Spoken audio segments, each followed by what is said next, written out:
Saludos, señoras y señores, muy buenas tardes. Les hablamos en directo a través de la página de Facebook del Ayuntamiento de Elx. Estamos terminando el mes de octubre, se han hecho muchas actividades con motivo del mes del mayor, un acto de mayores a principios de mes, el pasado viernes la gala 50 años juntos, las bodas de oro y durante todas las semanas también diferentes charlas, la primera, la soledad no deseada, y las otras ya en colaboración con la Universidad Cardenal Herrera CEU. Se habló la primera semana de hipertensión, la semana pasada de diabetes y hoy de disfagia. Les recordamos que si a lo largo de la charla quieren dejar alguna pregunta para los ponentes, lo pueden dejar por escrito y se la trasladaremos tanto a la profesora María Teresa Pinedo como a los alumnos Jaime Galdón y Judith Trescastro, que nos acompañan esta tarde. Vamos a escuchar en primer lugar a la profesora María Teresa Pinedo. Hola, buenas tardes. Para comenzar, me gustaría agradecer este espacio de comunicación que hemos tenido la oportunidad de visitar a lo largo de este mes de octubre.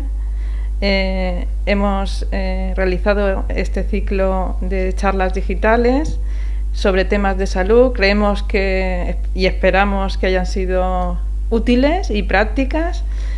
Esta tarde los estudiantes de enfermería de la Universidad Cardenal Herrera CEU de cuarto grado hablarán sobre un problema que yo pienso que es más común de lo que creemos.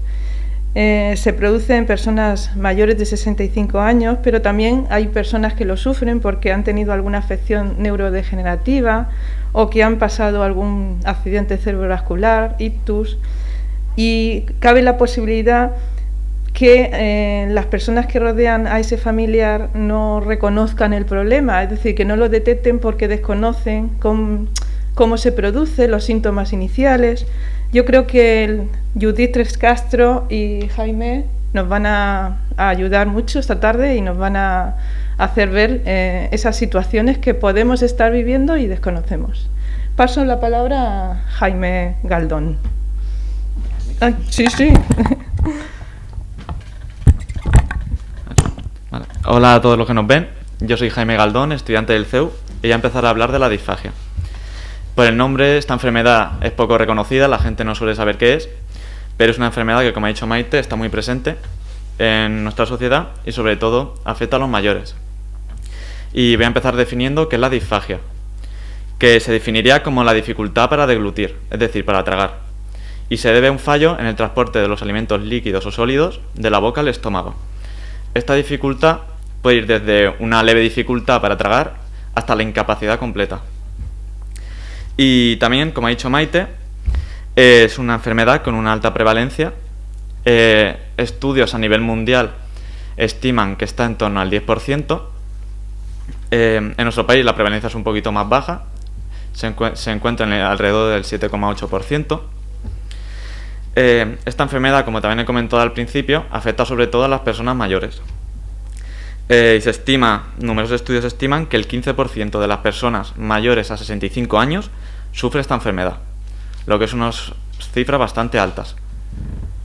Esta enfermedad se ve muy alterada en los centros geriátricos, donde hay una alta prevalencia de esta enfermedad, donde hasta casi la mitad de los ingresados la padecen.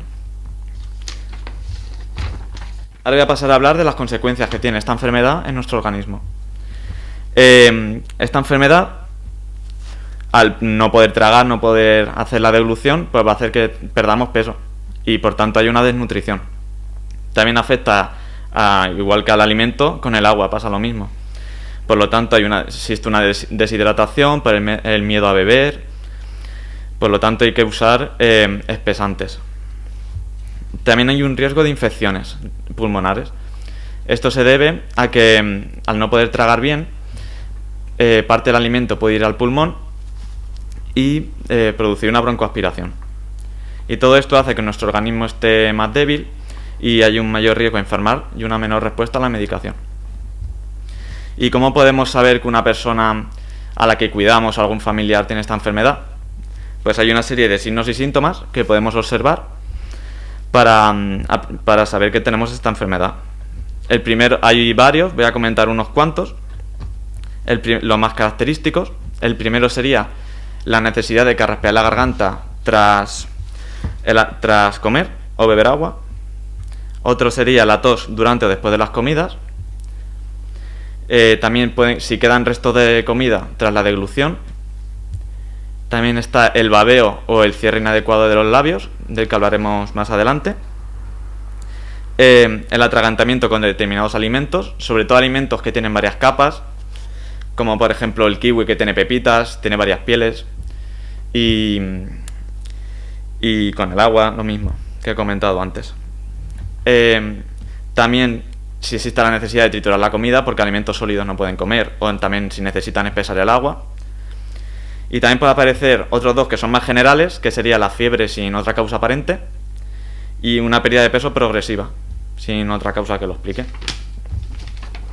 Y bueno, y ahora a mi compañera Judith le paso la palabra y va a hablar del tratamiento.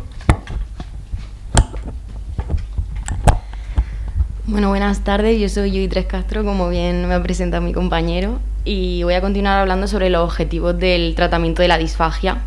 Básicamente los objetivos lo que queremos es evitar las consecuencias negativas que ha comentado mi compañero. Como nos ha dicho, una de las consecuencias sería la desnutrición. Por tanto, lo que nosotros queremos conseguir es que el paciente tenga un buen estado de hidratación y nutrición. Es muy importante, ya que tiene dificultad para alimentarse, por tanto, debemos hacer más hincapié en esto. Otra sería disminuir el riesgo de broncoaspiración. También nos ha hablado un poquito sobre eso, yo voy a intentar explicarlo para los que están en casa de una manera como más sencilla. Básicamente, cuando el alimento entra en nuestra garganta, puede pasar al nosotros tener la musculatura afectada, que no tragar bien, la membrana que cierra la vía aérea, que va hacia los pulmones, no funciona correctamente. Por tanto, puede pasar parte de ese alimento hacia los pulmones y provocar lo que llamamos broncoaspiración, que nos puede generar una infección y ahogamiento, por supuesto. Entonces debemos intentar evitar esto. También otro objetivo es disminuir el riesgo de complicaciones médicas, todas las que ha comentado mi compañero anteriormente, y conseguir la máxima funcionalidad de la deglución, que dentro de cómo se encuentre el paciente y de que tenga esta enfermedad, pues que pueda alimentarse de la mejor manera posible y nutrirse. Tratamiento de la disfagia. Pues bien, tenemos, sobre todo, que hemos dicho que tenemos que alimentarnos y nutrirnos bien. Entonces, ¿cómo realizamos esto para evitar atragantarnos y demás? Pues modificando la consistencia y la textura de todos los alimentos. La textura idónea para este tipo de pacientes sería textura puré, pero que sea homogénea, que sea cremosa, que no tenga grumos, para facilitar el paso del alimento. Alimentos líquidos en pequeñas cantidades normalmente se utilizan espesantes, porque el líquido también favorece muchísimo que se produzca esta broncoaspiración. Además, es mucho más fácil tragar cantidades pequeñas que si comemos una cantidad muy grande, si introducimos una cantidad muy grande de alimento a la boca. Entonces, evitar eso. Lo que he comentado, administrar dietas que aseguren las necesidades nutricionales del paciente, dentro de que va a comer poca cantidad, que tiene que estar pues en textura puré y demás, que tiene que llevar mucho cuidado, pues asegurarnos de que ese poco alimento que está ingiriendo, que sea el correcto para nutrirlo. Otro tipo de tratamiento sería adaptar los utensilios para facilitar la ingesta. Ahora mismo, en la actualidad, podemos encontrar muchísimos utensilios que ya están preparados para este tipo de pacientes, como cucharas, o en este caso, en la presentación, os hemos puesto el dibujo de un vaso. Este vaso lo que tiene es una apertura en uno de los lados. Como pone abajo, otro tratamiento sería adaptar la postura. Las personas, al tragar, normalmente tendemos a subir la cabeza hacia arriba, y lo que estamos haciendo es abrir la vía aérea. Entonces, con este vaso lo que hacemos es poder beber agua, en este caso, o el líquido que sea, pero de forma recta. Acercárnoslo sin tener que levantar la cabeza. Ese sería un ejemplo de un utensilio que podrían utilizar este tipo de pacientes. Por último, hablaríamos de realizar ejercicios y técnicas para estimular esta musculatura. En el ámbito de fisioterapia también se realizan muchos tipos de intervenciones con estos pacientes para mejorar esa musculatura. De hecho, se han visto resultados muy positivos en los que para la evolución o incluso retrocede y vuelve el paciente a la normalidad, recuperar sus capacidades normales. Hemos seleccionado unos cuantos ejercicios, pero hay muchísimos ejercicios que se pueden realizar. Por ejemplo, pues sonreír, lo siento, me pego al micro, sacar morritos, mover la boca de un lado hacia otro. Hay miles de ejercicios que se pueden realizar que ahora mismo, de hecho, desde casa, quien nos esté viendo, pues puede ponerse a ejercitarlo y de esta manera pues fortalecer esa musculatura. ¿Cómo podemos prevenir la disfagia? Pues bien, lo más importante es el diagnóstico precoz. Por eso yo creo que es tan importante que realicemos este tipo de actividades, de charlas, informar a la población para que sepa, para que conozca sobre estas enfermedades, porque si no conocemos, no tenemos información, no sabemos qué le está pasando pues a mi padre, qué le está pasando a mi abuela o qué me está pasando a mí, porque nos puede pasar a cualquiera, aunque sea más normal en gente mayor. Por lo tanto, el diagnóstico precoz y tratarlo en el menor tiempo posible nos va a favorecer pues no tener tantas dificultades. Tratamiento dietético y nutricional adecuado, lo que hemos comentado, para evitar desnutrición y demás, y rehabilitación, los ejercicios que os he comentado anteriormente. Bueno, voy a seguir con unos cuantos consejos que podemos realizar. Lo más importante es lo que he comentado sobre la consistencia de los alimentos. Es muy importante. Líquidos espesados. Venden espesantes, que son unos polvitos que se mezclan con el líquido que vayamos a ingerir y le genera una textura más espesa. Cuanto más le echemos, pues más espesa, según el paciente, lo que pueda digerir, de la consistencia que pueda digerir. Aguas gelificadas, que ya las venden así, pero de hecho en el hospital normalmente lo que utilizamos es el espesante para el agua, no es necesario usar eso.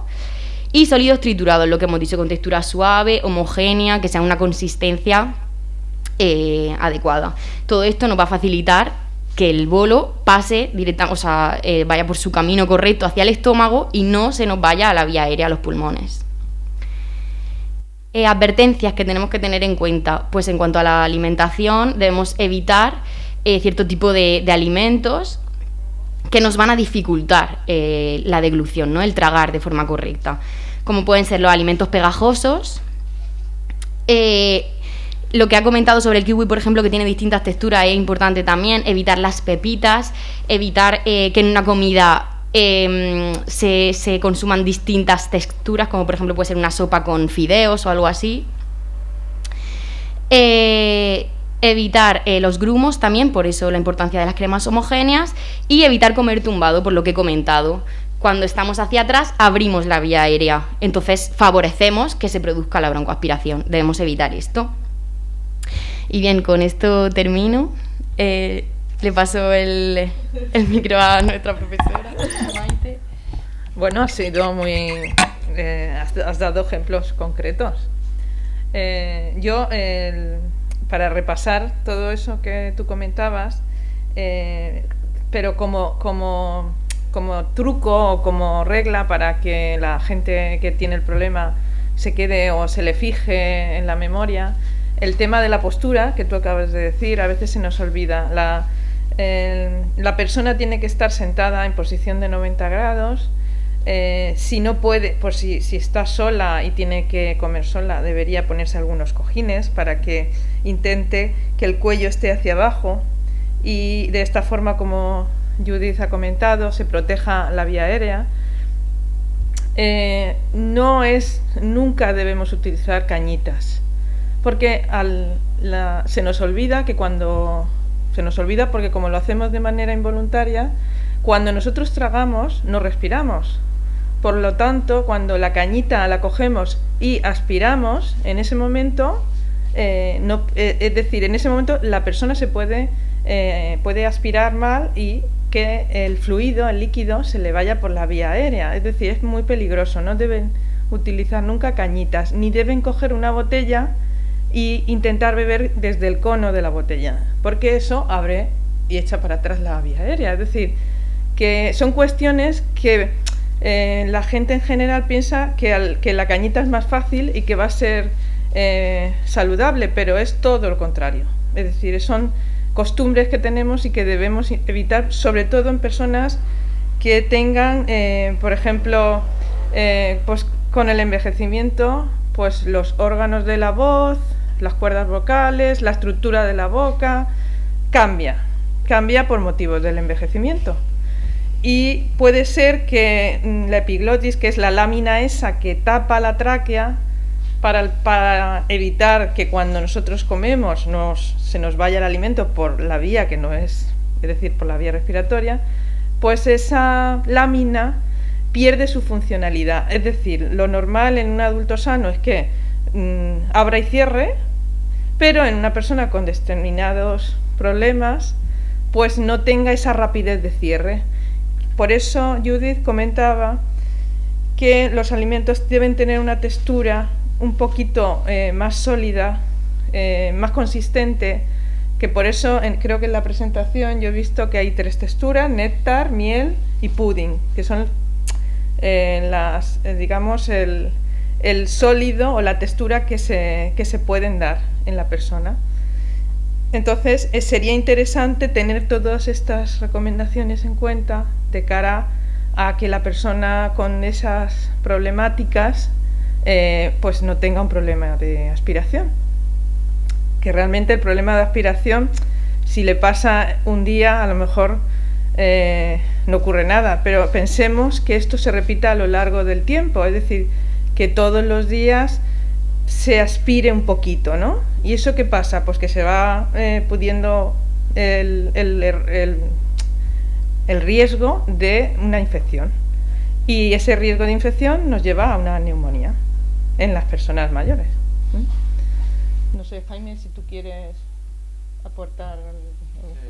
Sí, me gustaría hablar también de un tema importante, que hay mucha incertidumbre, que es con el tema de la medicación. ¿Cómo dárselo a una persona con disfagia? Pues lo primero que tenemos que hacer es buscar presentaciones de los fármacos que sean fáciles de tragar, evitando pues fármacos que sean duros, rebaladizos, así como jarabes de consistencia muy líquida. Si lo que nos dan son jarabes o soluciones líquidas, pues lo que debemos hacer es añadirle 10-15 mililitros de agua y echarle espesante. En los comprimidos que se pueden triturar, excepto los sublinguales que se ponen debajo de la lengua y ya está, estos debemos triturarlos hasta hacerlos un polvo muy fino y añadirle igual 10-15 mililitros de agua y espesante hasta que esté con la textura que más le agrade a la persona. Hay que evitar también una práctica que es la de echar la medicación triturada en la comida, así que evitarla porque da muy mal sabor a la comida. Entonces lo que hace es que coman menos aún, y si se dejan parte de comida es un resto de medicación que no va a tomar y se va a quedar en el plato. Por eso debemos evitar esa práctica. Y no sé, quería hablar de eso, si queréis añadir algo más.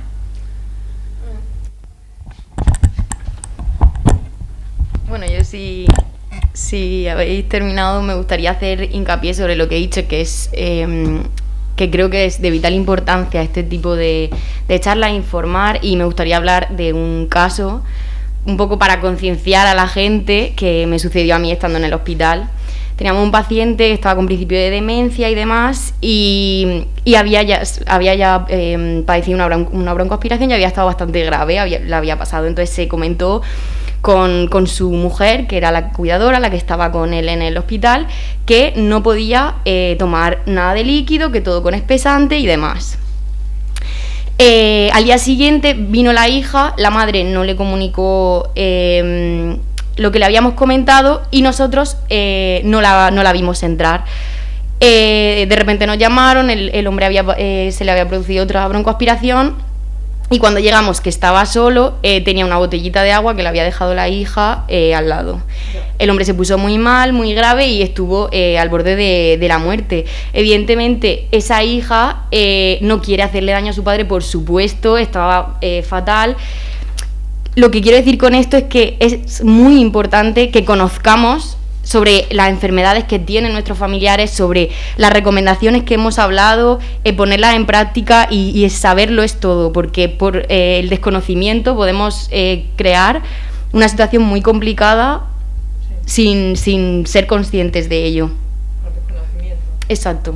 Y creo que es muy importante saberlo. Bueno, te paso el...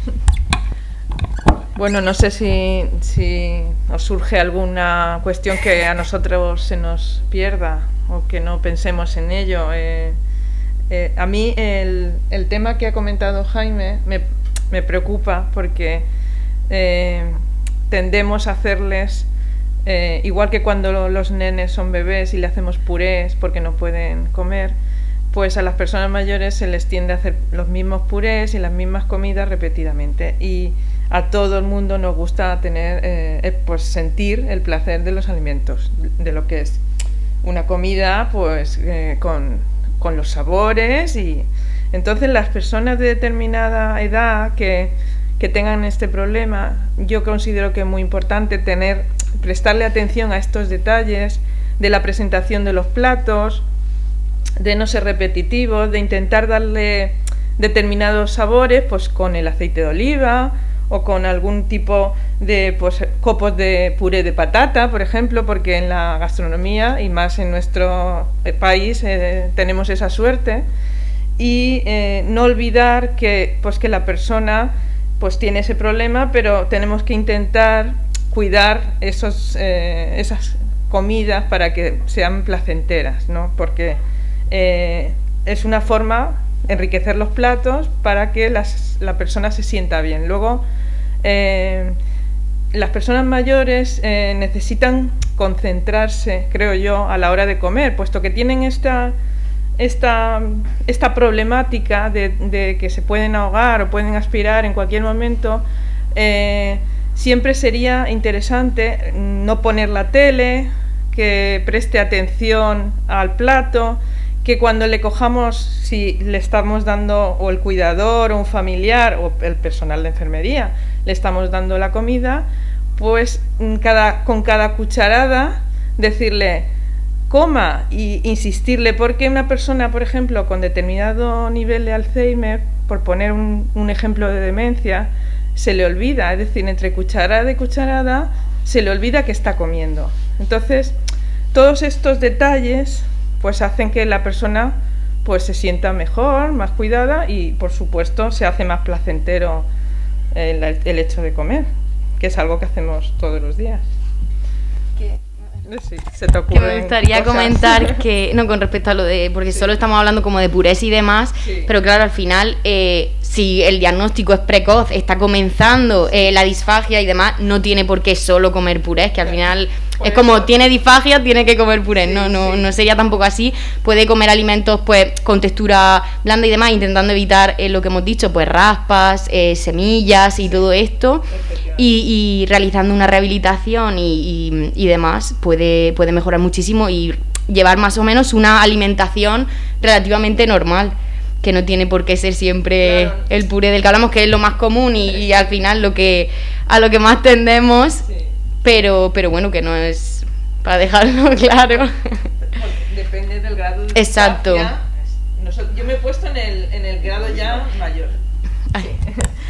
Que estábamos comentando que no hemos dicho que hay determinados grados, claro, a lo mejor hemos olvidado que... Pues es tan importante... Claro, que yo a lo mejor me he posicionado en el caso más grave o con una disfagia ya confirmada de tiempo, pero cuando empieza, como Judith ha comentado, uno puede comer de todo. Lo que pasa que yo creo que uno se tiene que observar, o la familia o el cuidador, si es que es una persona con un tipo de deterioro cognitivo y no tiene capacidades para autodiagnosticarse, y notar, y eso vosotros que habéis estado en el tema de la disfagia, pues el tema de la tos, que cada vez que uno beba agua le dé tos, no es normal. Creo que tendemos en general a normalizar las cosas, pero no es normal. No es normal tampoco que cuando uno beba líquido le cambie el tono de la voz y como que carraspee constantemente. Eso nos lo tenemos que mirar y si nos vemos reflejados en esta situación, consultarlo, ir al centro de atención primaria, consultarlo con vuestro médico o médica de familia, que posiblemente con una exploración sencilla nos detecte a un nivel, como Judith ha comentado, inicial, que no es cuestión de ponerse a comer purés, pero sí que con un diagnóstico precoz pues se pueden poner en marcha esos ejercicios que Judith ha dicho o las técnicas que Jaime ha comentado y nos adelantamos, digamos, al problema. ¿Quieres tú se te ocurre? No, si queréis hacer alguna pregunta. Sí, eso. ¿Alguna pregunta por ahondar en alguna de las cosas que se han dicho? Una persona cuando se le dice tiene disfagia, que ha estado acostumbrada a comer de todo en todas las texturas, ¿esto cómo lo acepta? Porque debe ser al principio un shock, entiendo, también para la persona al que principio, de repente, de comer de todo, a que de repente te digan que no puedes comer determinadas cosas, pues es un shock. Por lo tanto, lo que hay que hacer es hacerlo paulatinamente, poco a poco. Y bueno, lo principal es eso, detectarlo a tiempo. Cuanto antes lo detectemos, pues menos drástico va a ser estos alimentos. Y si quiere añadir algo mi profesora Maite, algo más. Bueno, yo creo que habitualmente siempre está unido a un problema, como hemos comentado, neurológico. Sí que es verdad que puede haber alguna persona joven o incluso adolescente con una problemática puntual en la tráquea, ¿no?, que le produzca... Pero eso, como habéis comentado antes, es circunstancial, momentáneo. Se trata y se supera. Pero sí que cuando hay algún deterioro cognitivo, algún problema neurológico, sobre todo también en personas mayores de 65 años, pues entonces sí que no te... Es decir, el diagnóstico que nos dan, sea lo que es decir, el problema que sea, no nos va a gustar, porque el ser humano no le gusta que le digan que estamos envejeciendo y que se nos ha estropeado la epiglotis. Entonces, pero sí que es cierto que en el mercado existen en este momento una serie de pruebas y de productos. Ellos han hablado los dos de los espesantes, que posiblemente quien no tenga ningún familiar cercano no sabe ni de lo que están hablándole. Los espesantes precisamente son ese producto que el médico te pauta una proporción para echarlo sobre el líquido, que en este caso sería, por ejemplo, el agua, y lo que consigues es que al tomarlo no te des a tos y no te dé esa aspiración, que es un riesgo. Entonces, por supuesto que es una noticia que no te gusta, pero bueno, aprendiendo cómo funciona y teniendo información es la mejor forma de controlarlo. Decía antes María Teresa que no beber en la botella, y Judith hablaba de los utensilios para poder comer mejor, hablaba de los vasos, pero ¿qué otros utensilios hay para que estas personas puedan hacer una comida más agradable, por así decirlo?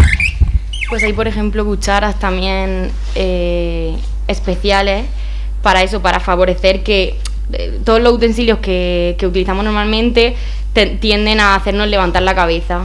Y por ejemplo, estas cucharas pasa un poco como con los vasos, nos facilitan el poder estar comiendo con una postura adecuada, que al final es lo principal, estar recto, incluso un poco hacia adelante, para cerrar la vía aérea y evitar broncoaspiraciones. Y los ejercicios que has dicho que hay que hacer también, ¿eso ya cuando nos han dicho que tenemos disfagia, o podemos hacerlo cualquier persona para ir fortaleciendo músculos y todo? Realmente son ejercicios para fortalecer la musculatura, por tanto cualquier persona puede realizarlo y te va a favorecer. Sobre todo en gente mayor, aunque no se le haya diagnosticado disfagia, para prevenirla son muy buenos, porque como he dicho, cuando te diagnostican de forma precoz, incluso puedes revertirla y volver a tu estado de la musculatura normal y volver a tragar normal. Por tanto, realizarlos de forma preventiva sería una muy, muy buena técnica para evitar la disfagia. Y hablaba antes Jaime de los medicamentos. ¿Hay medicamentos, por así decir, para gente que tiene disfagia, o los doctores, los médicos, las médicas ya tienen que saber que ese paciente o esa paciente tiene disfagia para recetarle tal cosa, o hay que luego buscar esa fórmula que decías de los espesantes? Claro, el paciente tiene que estar diagnosticado y para que el médico sepa que tiene ese problema, y así por recetar recetar el tipo de fármaco, o sea, la presentación, que no me sale la palabra, que sea más adecuada. Porque, como he dicho, los fármacos resbaladizos duros, esos son muy no los pueden tragar. Hay que hacerlo polvo fino y echarlo con espesante. Y también los jarabes, que son muy líquidos, igual. Eso, al ser muy líquido, igual que el agua, no lo pueden tragar bien y pueden producir una broncoaspiración. Por lo tanto, lo mejor es también con 10-15 mililitros de agua y espesante. Bueno, pues muy interesante lo que nos están contando. Ya casi para terminar, cualquiera de los tres, Judith, Jaime o María Teresa, la profesora, 3 pinceladas para gente que se haya podido incorporar a lo largo de la retransmisión. ¿Cómo podemos saber si tenemos disfagia y qué es lo primero que tendríamos que hacer cuando nos la diagnostican? Pues a ver, lo primero, estar atento de los signos y síntomas que he comentado antes. Si notamos algo raro en nosotros mismos, si somos mayores, en la persona que cuidamos, estar atentos a esos signos y síntomas. Porque, como hemos dicho, lo importante es un diagnóstico precoz para poder tratarlo a tiempo. Y no sé si quieren añadir algo más mis compañeras sobre este tema. Bueno, también hemos comentado que la dieta hay que adaptarla. Es decir, que si nos damos cuenta que cada vez que bebemos líquidos, por ejemplo, infusiones, zumos,